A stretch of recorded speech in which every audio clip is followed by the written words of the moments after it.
sommes là, après l'ENA, en descendant vers le 12. Nous embarquons, nous déchargeons nos clients ici. Quand on revient de la gare routière, nous déchargeons ici. Et nous chargeons, et ça, à ce niveau. Mais je ne comprends pas que nous, on nous rend responsable de l'embouteillage, que quelqu'un nous rend responsable de l'embouteillage qu'il y a au PK12, pendant que nous sommes sur le bas-côté. Ça ne s'explique pas. L'embouteillage commence depuis là-bas, nous sommes sur le bas-côté, on nous rend responsable de l'embouteillage qui est au PK12.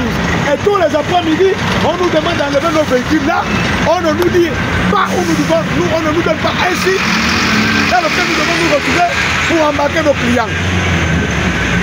C'est nous appelons, nous interpellons le Premier ministre, le ministre des Transports, le ministre des Travaux publics, parce que c'est le ministre ce sont les TP qui construisent les routes, qui viennent régler le problème du rond-point. Je ne veux pas m'arrêter là, nous allons interpeller le ministre de l'Intérieur, parce qu'il ne peut pas concevoir que la DSP, d'accord, la police de la sécurité publique, qui est arrivée au 12, est arrivée au 12 pour dégager les trottoirs. Au lieu de ça, les commerçants ont envahi les trottoirs, les piétons sont obligés de marcher sur la voie et les interpellations ne concernent que les taxis. On part d'une mission qui a été donnée pour une mission d'interpellation. Nous continuons de dire que nous payons la taxe municipale chaque année qui nous donne le droit d'exploiter l'espace communal. Nous sommes là parce que nous payons la taxe municipale.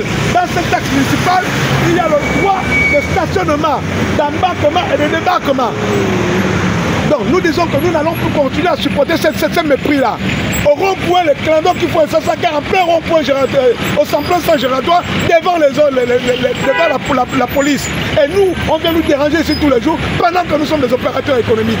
Nous n'allons plus continuer à supporter cette histoire-là. Cette affaire, il faut que ça se règle.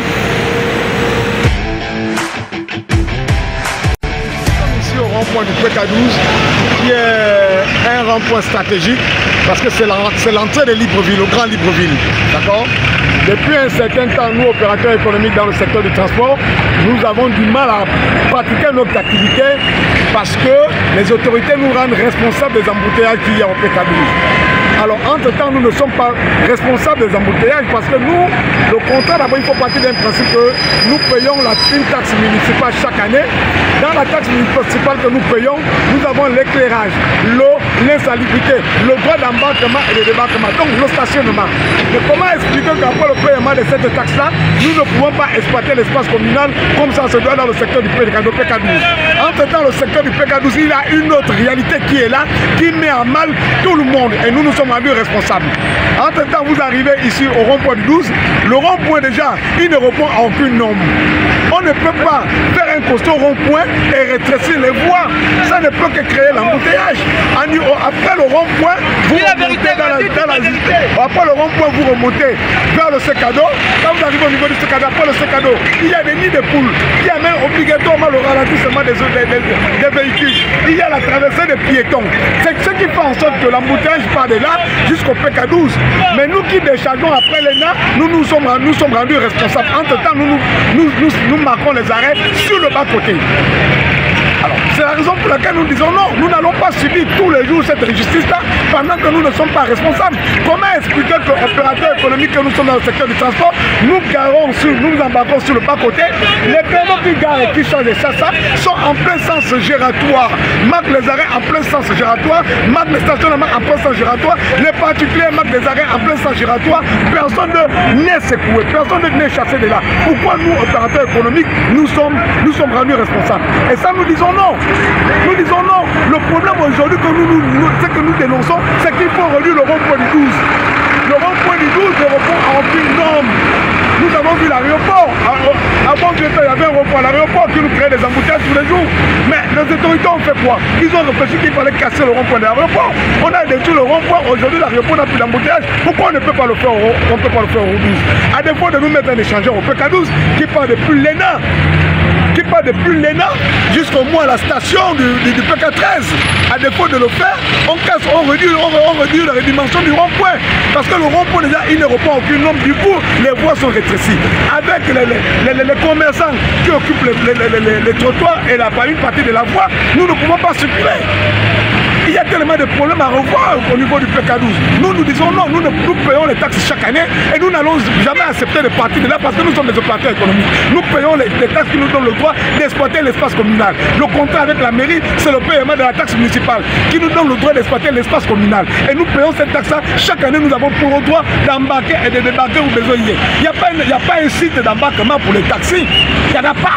On ne peut pas concevoir que quand on se met là, ce sont les autorités qui viennent nous dire enlevez les voitures, partez de là, vous ne méritez pas être là. Bon, quelles sont les sources de propositions qu'ils nous ont faites? Aucune proposition faite.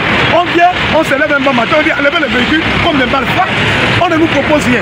Et nous payons les taxes pour être là. Mais ce qui est encore marrant dans ça, c'est que nous constatons qu'il y a un poids de mesure. La loi, quand on décide de prendre une loi, ça s'applique sur tout le monde. On ne doit pas privilégier les uns et maltraiter les autres. Nous disons non. C'est ça notre problème au PK12. Nous avons essayé d'attirer l'attention de votre autorité, mais nous avons que tout le monde garde le silence. Donc nous avons dit, ok, comme la situation en est ici, si les solutions ne sont pas prises d'ici là, nous allons réfléchir, nous, à notre manière, comment trouver des solutions à ces problèmes. C'est ce qui nous amène au PK12. Il faut réduire le rond-point.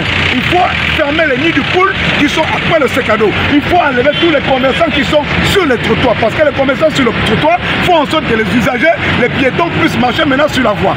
Et tout ça là, ça amène le rétrécissement de la voie. Il y a tellement de problèmes. Les gens ne veulent pas trouver des solutions. Les gens ne veulent pas réfléchir. Nous interpellons, moi je vous dis, nous interpellons le ministre des Travaux publics. Parce que c'est lui qui construit les routes. Nous interpellons le ministre des Transports, le Premier ministre. Comment expliquer qu'à partir de 15h, l'embouteillage commence au CK2 du 12 jusqu'au PK10? C'est pas possible. Tous les jours, c'est la même chose. Tous les jours, les hautes autorités passent par là. À un moment donné, il faut s'asseoir et se poser la question. Quel est vraiment le vrai problème qui crée l'embouteillage au PK12? Une fois la question est posée, les réflexions sont mises en place et les solutions seront trouvées. Il n'y a pas de bus, mais il y a toujours l'embouteillage. Aujourd'hui, on nous demande à nous de décharger les clients à l'ENA. Imaginez-vous une maman du 3e âge qui a 2 sacs de voyage, qui doit se rendre en tout mois et ça. Comment fait-elle pour partir de l'ENA, traverser le rond-point jusqu'au Secado pour venir prendre l'autre véhicule pour aller en tout, sinon sur la nationale? Comment expliquer que on demande de décharger, les autorités nous demandent de décharger à l'ENA? Un papa handicapé, on lui demande de descendre une voiture à l'ENA. Comment il fait pour partir de l'ENA, arriver jusqu'au Secado? Il ne suffit pas de mettre la pression sur les opérateurs économiques. Il y a un problème qui est là, il faut réfléchir. Qu'est-ce qu'il y a lieu de faire? Nous sommes à la recherche de solutions.